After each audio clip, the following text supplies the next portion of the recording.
प्यारे बच्चों, विगत दिनों में आपने संज्ञा और सर्वनाम पढ़ा। आज विशेषण विषय पर अपनी बात रख रहा हूँ। विशेषण क्या होता है? जो शब्द संज्ञा और सर्वनाम के गुण, दोष, रूप, संख्या, मात्रा आदि विशेषताओं को वर्णित करते हैं, विशेषता जो होती है उसको वर्णित करते हैं, विशेषण कहलाते हैं। जैसे ऊंची एवरेस्ट चोटी, एवरेस्ट की चोटी कैसी है? ऊंची है, तो ऊंची को क्या हो गया? विशेषण हो गया। विशाल हिमालय, हिमालय कैसा? विशाल है, तो विशाल शब्द विशेषण हो गया। अब इसमें विशेषण विशेष से होता है। परिभाषा, संज्ञा अथवा सर्वनाम के वे शब्द जिनकी विशेषता बताई जाती है उन्हें विशेष कहते हैं। जैसे वह लंबी लकड़ी है, लकड़ी कैसी है? लंबी है, तो ये विशेष से हो गया, विशेषण हो गया।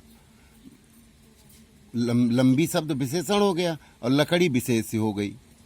अब विशेषण के भेद गुणवाचक, संख्यावाचक, परिमाणवाचक, सार्वनामिक, व्यक्तिवाचक, प्रश्नवाचक 6 प्रकार के विशेषण होते हैं। गुणवाचक विशेषण किसे कहते हैं? जो शब्द संज्ञा अथवा सर्वनाम के गुण, दोष, आकार, प्रकार, रूप, रंग, अवस्था आदि का वर्णन करते हैं वह गुणवाचक विशेषण कहलाते हैं। जैसे यह शेर कितना खूंखार है, तो शेर खूंखार है, खूंखार जो है ये विशेषता बतलाता है शेर की, इसलिए गुणवाचक विशेषण है।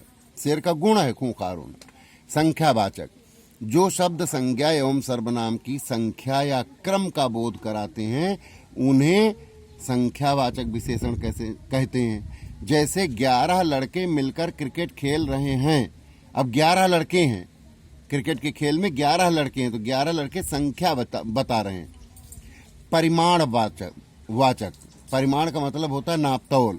परिमाणवाचक विशेषण को संकेतवाचक विशेषण भी कहते हैं। जो शब्द संज्ञा या सर्वनाम की मात्रा या नापतोल की जानकारी देते हैं उन्हें परिमाणवाचक विशेषण कहते हैं। जैसे मैंने 5 किलो आम खरीदे। कितने आम खरीदे?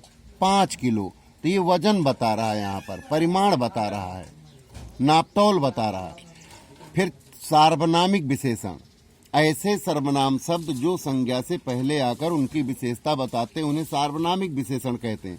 जैसे जो पीले रंग की साड़ी पहने वो मेरी माँ है। अब यहाँ पीले रंग की साड़ी पहने कोई महिला खड़ी है, उसकी ओर इशारा करके बताया जा रहा है कि वो मेरी माँ है, तो यहाँ पर सार्वनामिक विशेषण हो गया। व्यक्तिवाचक विशेषण, 5वां अनुभाग, जो शब्द व्यक्तिवाचक संज्ञा के संबंध को किसी वस्तु के साथ बनाते हैं उन्हें व्यक्तिवाचक विशेषण कहते हैं। जैसे बनारसी साड़ी बहुत प्रसिद्ध है, बनारस व्यक्तिवाचक संज्ञा के अंतर्गत आता है, तो बनारसी साड़ी बहुत प्रसिद्ध है, ये व्यक्तिवाचक विशेषण हो गया। प्रश्नवाचक विशेषण, जिन शब्दों से संज्ञा या सर्वनाम के विषय में कुछ पूछने की बात होती है उन्हें प्रश्नवाचक विशेषण कहते हैं। जैसे आपका नाम क्या है, तो आपका नाम क्या है पूछा जा रहा है, तो प्रश्नवाचक विशेषण होगा। एक चीज और यहाँ ध्यान दें कि विशेषण की अवस्थाएं 3 होती हैं। 3 अवस्थाएं कौन होती? मूल अवस्था, जब विशेषण का प्रयोग सामान्य रूप से किया जाता है, उसकी तुलना नहीं की जाती है, तब उस अवस्था को मूल अवस्था कहते हैं। जैसे हेमा मालिनी कुशल नृत्यांगना हैं। दूसरी अवस्था है उत्तर अवस्था। उत्तर अवस्था के अंतर्गत 2 व्यक्तियों, 2 वस्तुओं और 2 स्थानों में तुलना की जाती है। जैसे रमेश का घर मेरे घर से छोटा है या रमेश का घर मेरे घर से बड़ा है, तो तुलनात्मक स्थिति जहां पर आती है वहां उत्तर अवस्था होती। तीसरी अवस्था है उत्तम अवस्था।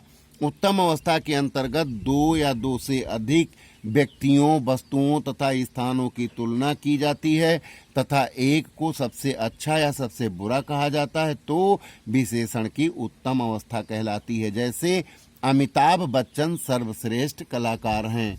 कैसे कलाकार हैं? सर्वश्रेष्ठ कलाकार हैं, तो ये उत्तम अवस्था हो गई।